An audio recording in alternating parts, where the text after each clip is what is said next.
Je suis Maoudé. Maoudé, Samnadin, Saint-Faurien. Et à minuit, en tout cas dormi, normal, moi avec petit-fils à moi, qui a 17 ans. Nous attendons en désordre, il a cassé porte à moi. Mais heureusement, là nous avons écouté, nous garder par le grillage là, nous avons vu 3 individus. Mettez du feu, il n'y a pas de paix ouvert porte là, là ils mettez du feu à l'envoyer en moi, ils mettez qu'à brûler case là. Et en même temps à présent, nous lever, mais petit-fils à moi, sorti dehors. Mais moi à présent, il a veillé moi pour tuer moi. Moi, lui à présent, il est sorti en noir là. En trouvant moi crainte, en cas de droite et gauche, en cas mounier de là même, à partir de cas éteindre voici là, mais en cas surveiller et jusqu'à temps. En venant sortir ici, et je prends, les mains gardées voici là, je serré voici là, en les propriétaires, moi derrière à Casa Garçon moi. Les nous aller, nous petit-fils à moi, pas numéro là. Et moi garder ces messieurs, nous voyons qu'à partir devant nous, mais nous comme nous j'apprends numéro là. Mais nous pas de faire rien, alors nous crions la gendarmerie tout de suite. La gendarmerie vient tout de suite. La pompe vient tout de suite. Et enfin, éteint l'auto avec tuyau d'eau, moi avec pompier là venu. Il finit éteindre. Et là, à présent, ils disent, moi, ils font plainte. Pour la gendarmerie, ils font plainte. Et là, on fait plainte là. Et là, à présent, jusqu'à aujourd'hui, ils prennent plainte là, ils prennent le numéro, moi, tout putain. Mais jusqu'à là, en bon, ils prennent abus de caillou, en j'ai écrit le procureur de la République. En j'ai dit tout le monde ça. Enlevons panneau. Enlevons panneau, en rond-point de Montebello. Et tout le monde voit case en moins et voiture en moins. Oui, la minuit. Et jusqu'à ce moment-là, en Bolivie, c'est ça tout seul en commandé. Mon père a été victime et le 4 août 2023, on a mis le feu à sa voiture. Pendant qu'il dormait, il s'est réveillé, il a entendu plein de désordre, il s'est réveillé et il a constaté qu'on a mis le feu à sa voiture. Les gens qui ont mis le feu à sa voiture, il a pu suivre du regard et suivre les gens. Ils sont sortis dehors avec son petit-fils, parce qu'il avait son petit-fils de 17 ans avec lui. Ils ont vu les gens partir, prendre la fuite et monter dans un véhicule. Ils ont relevé la plaque d'immatriculation de ce véhicule-là. Et ensuite, son petit-fils a appelé la gendarmerie, a appelé les pompiers. Il a donné tout de suite la plaque d'immatriculation, déjà au téléphone, aux gendarmes, la plaque d'immatriculation des fuyards. Ensuite, les pompiers sont arrivés. Ensuite, les gendarmes sont arrivés aussi sur place.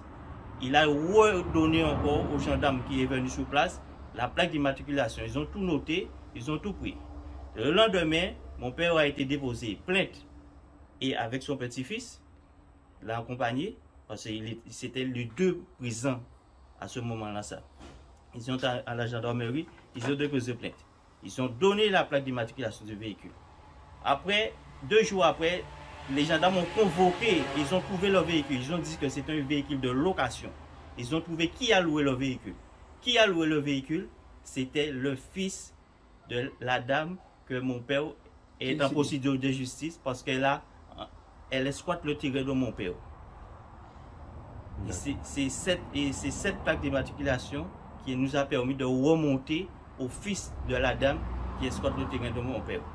Le problème, c'est que les gens exploitent sur le terrain de mon père, ils sont condamnés à sortir.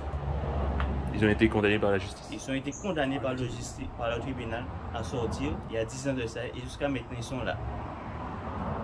Ils sont sur le terrain toujours.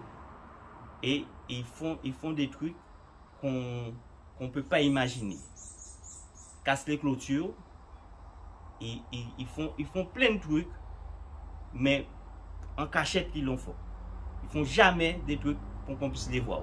La preuve, ils sont venus le soir mettre le feu à la voiture. 4 août à minuit. Tout ça par là aussi. Les arbres. Tout ça, ça a Et mon neveu a entendu 3 explosions. Je pense qu'ils avaient au moins 3 bidons. C'est 3 explosions. Regarde ça. 3 explosions. Regarde la force, l'immensité du feu. Les taux là allaient prendre feu.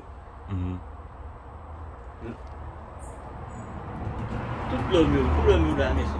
Et s'il n'y avait pas, si cette porte avait été ouverte, ils ont mis le fer dedans, puis ils ont essayé, ils ont tiré sur la porte, au fond, ils ont tiré sur la porte pour essayer de l'ouvrir. Et c'est ce qui a réveillé, c'est ce qui a alerté mon père, cette porte-là, ça, le désordre de cette porte-là, ça, qui a alerté mon père.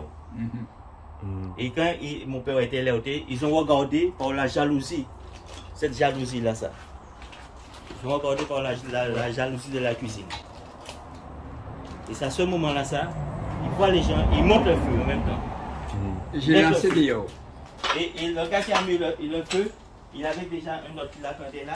Et lui, comme le feu, ça éclaire, on le voyait. Ils ont pris, ils sont partis de ce côté-ci et ils ont été montés dans leur voiture. Ils ont été montés dans la voiture. Et mon neveu a vu qu'il y avait 3 individus dans la voiture. Il y avait 3 individus dans la voiture. Ouais, 3. On demande à ce que le procureur puisse faire son travail. On demande que le procureur puisse ouvrir ce dossier et faire son travail. Parce que depuis le 4 août jusqu'à maintenant, on n'entend rien du procureur. On ne sait même pas ce que le procureur dit, on ne sait même pas qu'est-ce qu'il fait. On ne sait même pas si les gendarmes ont continué à mener l'enquête sur cette affaire. Mais nous, on a tout remis. On a remis les plaintes, on a remis tout à l'assurance, puisqu'ils savent que c'est un incendie criminel. On a tout remis. Notre dossier est complet. On attend que le procureur puisse continuer sur cette affaire.